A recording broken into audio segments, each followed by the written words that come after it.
તો આમાં છે નાનું નાનું બચ્ચું. તો કેમ છો મિત્રો? મજામાં? તો આપણે જવાનું હતું દવાખાને. તો ફટાફટથી આપણે શિરાઈ લીધું છે. તો શિરાવામાં આપણે રોટલી ને ભાખરી હતી ને ફટાફટ નીકળી ગયા કાકાને લેવા, કેમ કે કાકા તો વાડીએ હતા, દૂર છે દેખા તો કોઈ જા રહા થા, અને આપણા કાકા તો હતા.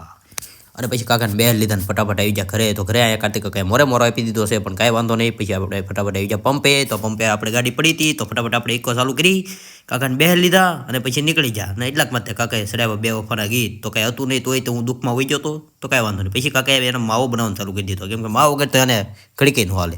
અને પછી આવી ગઈ ધના બાપાને થઈ ગયા. તો ધના બાપાની જય કરી નાખજો.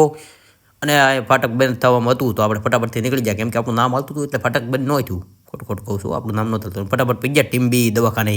અને દવાખાને જો કેવી મજા આવે, એવી મજા લેવા જવાય નહીં, એટલે તે ઉપરવાળો તમને સુખી રાખે, મને સુખી રાખે, કોઈ દિવસ જવું ન પડે એવું કરે. પછી આપણે જોયું તો બચ્ચું હતું નાનું નાનું ને બાવલાને પછી દેખાડશું આપણે. ફટાફટ આવી જાય મેડિકલે દવા લીધી. કાકાને કીધું હું છે પાર્ટીનો હવે પ્રોગ્રામનું કાંક ગોઠવો. કાકા કે ઘરે જઈને વાત. તો એટલાક માં ત્યાં અહીંયા અસામાજિક તત્વો જતા હતા, 2 જણા હતા. હવે હું કેવું મારે તમને વધારે કાંઈ. અને પછી આપણે ઘરે આવી જાય જેનું ભાઈ કે હાલો હવે જવાનું છે. તો આપણે બ્લોગ અહીંયા કરવી પૂરો સારો લાગે. લાઈક સબસ્ક્રાઇબ ફોલો કરવાનું ભૂલતા નહીં. મળ્યું બાય બાય.